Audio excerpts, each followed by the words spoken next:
So every day now,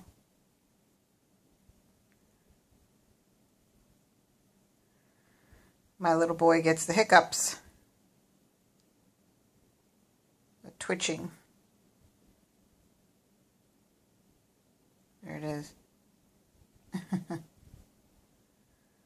So cute.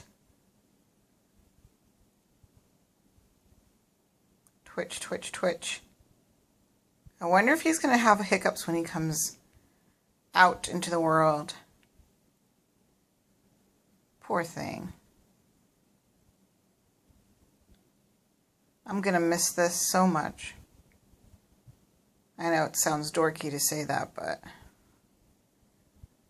a little over a week before my due date. And I'm going to miss feeling him in my tummy every day.